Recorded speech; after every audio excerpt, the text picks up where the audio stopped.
Isang ordinaryong puno ng langka ang di umano may misteryo.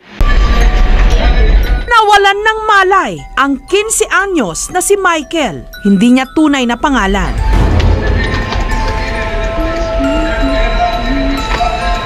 Punong-puno ng tensyon ang mga nakapaligid sa kanya. Tulong-tulong nilang hinahawakan at dinadasala ng binata na di umano sinaniban. Ang sumapi raw kay Michael, malaki, maitim, at nanlilisik ang mga mata. Ang tawag daw dito ng mga taga Mindanao, agta. Masamang elemento na bantay daw sa mga puno na kalimitang inihahalin tulad sa kapre.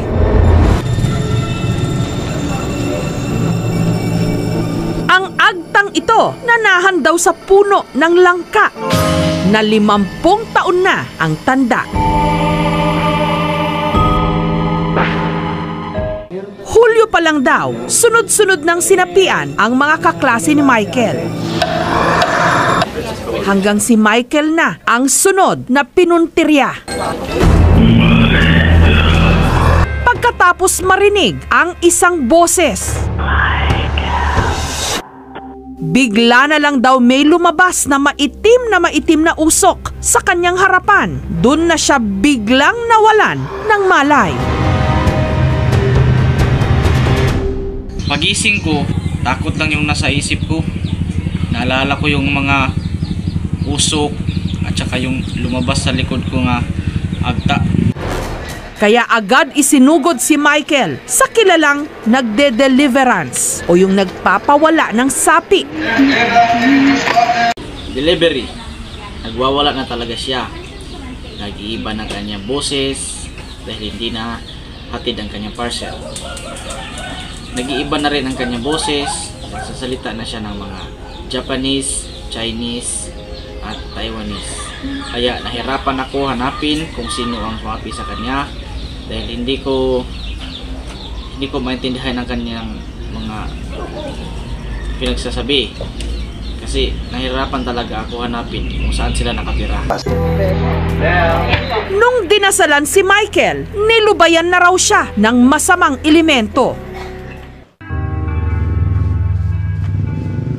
Si Fe, 49 na taon na raw nakatira sa tapat ng puno ng langka. Tuwing gabi raw, may kung anong tinatahulan ang kanyang mga aso sa punong ito. Nakataas ang kanilang muka, nakatingin sa puno ng langka.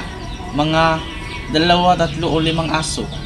At ang nakakapangilabot pa raw, may pagkakataon na nakaharap ni Fe ang kinatatakutan sa kanilang bayan. Nakita ko yung mahabang tao, maitim, at saka tumataas yung balahibo ko. Sunod na mga kababalaghan, binasbasan ang puno ng langka.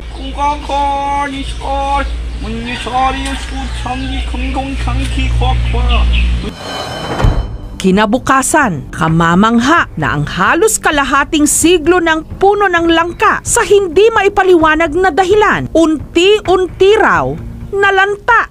Natuyot ang mga dahon, ang ilang mga bunga nito biglang nabulok o hindi kaya nalaglag. Paniniwala ni Brother Wendell, indikasyon nito na lumisan na ang agta sa puno. May 2 reason bakit namatay yung puno ng langka. Unang-una, baka nabuyagan ito. Pangalawa, baka may sipon ito.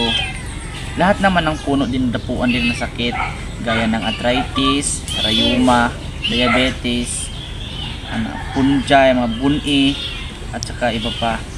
Kaya huwag kayong maniniwala na may nakatira doon at namatay yung puno dahil napaalis. Dahil may sakit talaga mga puno. Ukit na sa ating kultura at maging sa katutubong paniniwala ang tungkol sa mga espiritu at elemento. Hindi man mapatunayan, hindi naman mawala-wala ang mga pangyayaring katulad ng nakapalibot sa ordinaryong puno ng langka na ayon sa mga naniniwala at natatakot may misteryo.